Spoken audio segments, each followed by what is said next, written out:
Hello friends, आज 4 फरवरी 2023 और budget आया था 1 फरवरी 2023 को हम उसी पर आज चर्चा करेंगे और जो क्वेश्चंस हमारे पास आए हैं हम उनका जवाब देंगे। आज का हमने जो टॉपिक रखा है वो रखा है सिर्फ सीनियर सिटीजन के पॉइंट ऑफ व्यू से। इस बार के बजट में ओल्ड टैक्स रेट रिजीम में किसी तरह का कोई चेंज नहीं किया गया।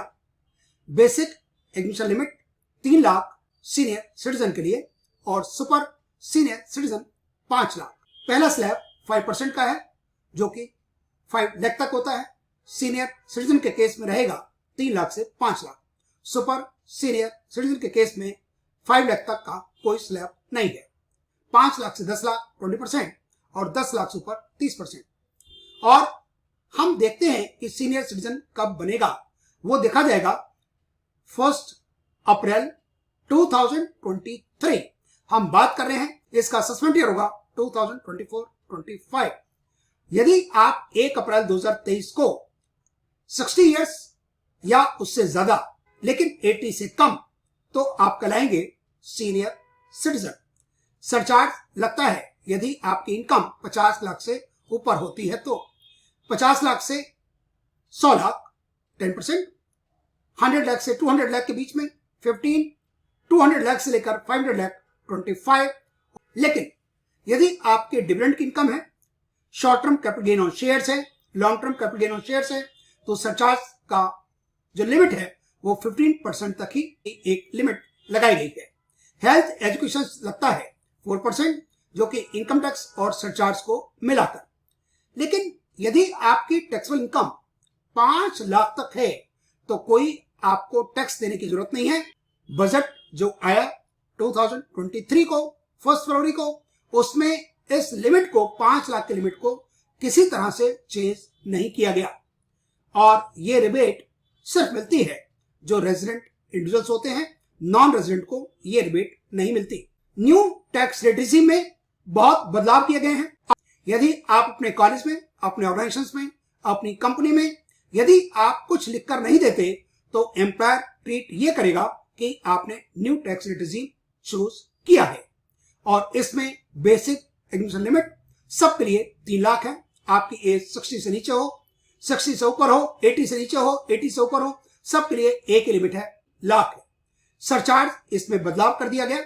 इसमें 37% की स्लैब को हटा दिया गया है। 200 लाख से ऊपर जो इनकम होगी वो सरचार्ज लगेगा 25%।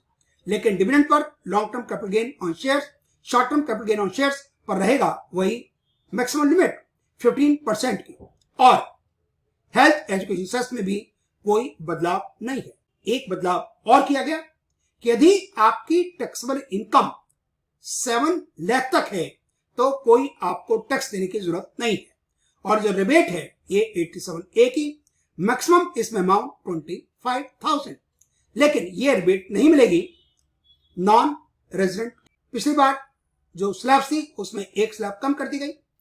3 लाख एडमिशन लिमिट सभी के लिए और 3 लाख से 6 लाख, हर 3 लाख पर बदलाव किया जा रहा है।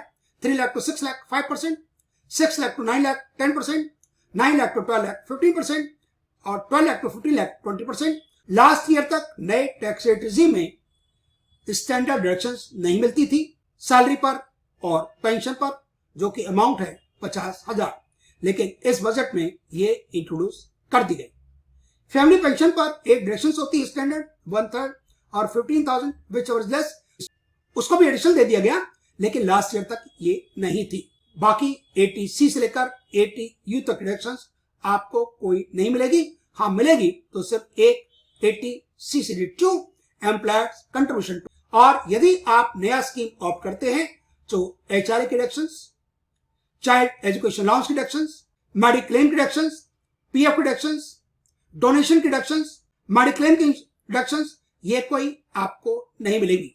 और ये आपका चॉइस है कि आप चूज करना चाहें तो ओल्ड रिजीम में आप जा सकते हैं। उसके लिए आपको लिख के देना पड़ेगा अपने एम्प्लॉयर। और जब आप ITR फाइलिंग की बात करते हैं तो ITR फाइल करनी पड़ेगी यदि आपकी ग्रॉस टोटल इनकम 3 लाख से ऊपर हो गई। 7 लाख का मतलब बिल्कुल नहीं है कि यदि आपकी 7 लाख की इनकम है और आप कहें कि मैंने new tax rate regime by default choose कर रखा है और आपको रिटर्न फाइल करने की जरूरत नहीं पड़ेगी, ऐसा नहीं है। आपको आईटीआर फाइल करनी होगी यदि आपकी ग्रॉस टोटल इनकम 3 लाख से ऊपर हो जाती है तो।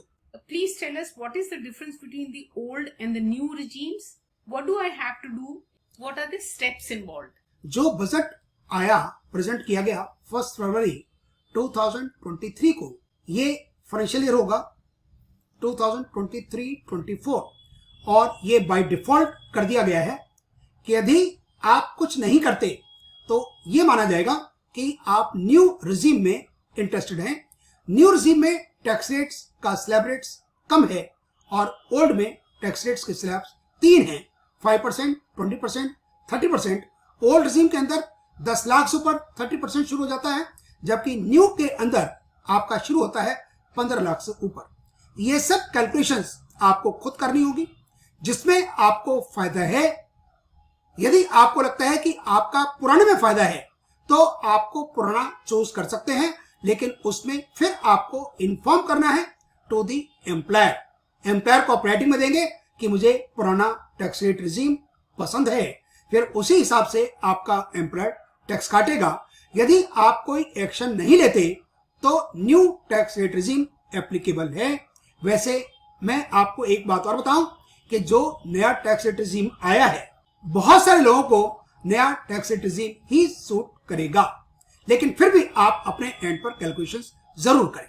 मेरा दूसरा क्वेश्चन ये है कि मैं 2023 में अपनी आईटीआर फाइल करूंगी। प्लीज मुझे ये बताइए कि as per the latest budget ये नया टैक्स रिजीम कब से एप्लीकेबल हो? जो बजट आया वो एप्लीकेबल है फॉर द फाइनेंशियल ईयर 2023-24, लेकिन जो हम आईटीआर फाइल करेंगे 31 जुलाई 2023 तक, उसका फाइनेंशियल ईयर है 2022-23 और उसका असेसमेंट ईयर है 23-24। कहने का मतलब यह है कि जो बजट आया है वो आपकी रिटर्न फाइलिंग से उसका कोई कनेक्शन नहीं है। राठौर जी, वो नए बजट में 15 लाख से बढ़ा के 30 लाख तक कर दिया गया है। प्लीज ये बताइए what is the use and advantage of this scheme? Senior citizen scheme को 2004 की स्कीम है। पहले उसमें डिपॉजिट लिमिट थी 15 लाख और ये सेफेस्ट इन्वेस्टमेंट कही जाती है। जैसे पीपीएफ है तो हम इसको सेफेस्ट मानते हैं और उसका डिपॉजिट का अमाउंट बढ़ा दिया गया 15 लाख से 30 lakh. Fixed rate of interest आपको चाहिए, आपको फ्लोटिंग नहीं चाहिए, तो आप सीनियर सिटीजन सेविंग स्कीम 2004 में आप अपने डिपॉजिट को जो आपका एग्जिस्टिंग 15 लाख है उसमें 50 लाख और इन्वेस्ट कर सकते हैं। आप क्वार्टरली या आपको ईयरली उसमें इंटरेस्ट मिलता है। इसके साथ ही है पोस्ट ऑफिस की एमआईएस स्कीम। उसमें पहले डिपॉजिट का लिमिट था 4.5 लाख, उसको भी डबल कर दिया गया 9 लाख। और यदि आपके ज्वाइंट की बात करें तो ज्वाइंट में था पोस्ट ऑफिस की मंथली इनकम स्कीम 9 लाख, उसको डबल नहीं किया गया, उसको रखा गया 15 लाख। एक वुमेन्स के लिए रखा गया है कि यदि आप 2 साल के लिए अमाउंट जमा कराएं 2 लाख रुपया तो आपको 7.5% आपको इंटरेस्ट मिलेगा। आजकल बैंकों के रेट्स रिवाइज हो गए हैं, बैंक भी इसके आसपास ही इंटरेस्ट दे रहे हैं, तो ऐसी कोई अट्रैक्टिव स्कीम्स नहीं है। Thank you so much. मेरा नेक्स्ट क्वेश्चन एक्चुअली ये post office monthly income scheme पर ही था, पर आपने बहुत ही अच्छे तरीके से इसे एक्सप्लेन कर दिया। तो मैं अब अपना नेक्स्ट क्वेश्चन पूछती हूँ आपसे।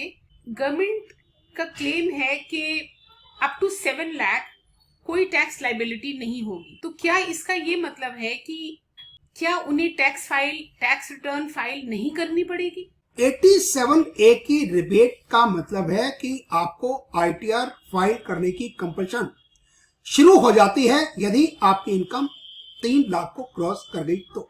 यदि आपकी इनकम 5 लाख है, 6 लाख है, 6.5 लाख है, नो डाउट कि due to rebate of section 87A tax liability आपकी नहीं हो जाती है, लेकिन टैक्स कैलकुलेशन का तरीका वही होगा। आपकी इनकम मान लीजिए 6 लाख है तो 3 लाख तक फ्री, 3 लाख से 6 लाख, 3 लाख उसका 5% 15,000 और उस 15,000 को हम डिडक्शंस देते हैं 87, वो आपका अमाउंट निल हो जाता है। टैक्स लायबिलिटी निल है, लेकिन रिटर्न तो आपको फाइल करनी पड़ेगी। यह घर बैठे बैठे आप 87A की रिबेट क्लेम नहीं कर सकते। यदि आपकी इनकम 7 लाख है और आपने आईटीआर फाइल नहीं की तो आपको नोटिस आ जाएगा। और बहुत इंपॉर्टेंट बात यह है, यदि आपकी इनकम 7 लाख है, 7 लाख से ऊपर होते के साथ ही यदि आपकी इनकम 100 रुपया भी बढ़ गई तो आपकी टैक्स लायबिलिटी बढ़ जाएगी 3 लाख से 6 लाख 15,000 रुपया, 6 लाख से 7 लाख, 1 लाख का 10%, और वो हो गया आपका 10,000, 25,000। और साथ में यदि आप इनकम 100 रुपया बढ़ गई तो 100 रुपए पे 10 रुपए और अमाउंट हो जाएगा 25,010, और उस पर लगेगा हेल्थ एजुकेशन सेस 25,110 रुपए। आपकी इनकम तो बढ़ती है 100 रुपया से, लेकिन आपकी टैक्स लायबिलिटी बढ़ जाएगी 25,100। इसमें किसी तरह का कोई मार्जिन रिलीफ नहीं है। इस बात को आपने बहुत ध्यान से देखना है। टैक्स कंप्यूट कीजिए, फिर देखिए कहीं ऐसा ना हो कि आपकी 100 रुपए इनकम बढ़ गई और उसकी वजह से आपको 25,110 रुपए गवर्नमेंट को देने पड़े। फिर आपके पास चॉइस होगी कि आप ओल्ड जी में कैलकुलेशंस करें, उसमें देखें कि शायद आपकी टैक्स लायबिलिटी इससे कम। डॉक्टर राठौर, आपने सभी क्वेश्चंस का बहुत ही अच्छे तरीके से आंसर किया है। इसके लिए आपको बहुत बहुत थैंक्स। आई एम श्योर जो भी सीनियर सिटीजन्स आपकी ये वीडियो देखेंगे वो इससे काफी बेनिफिट मिलेगा उनको। Thanks once again. Thank you very much.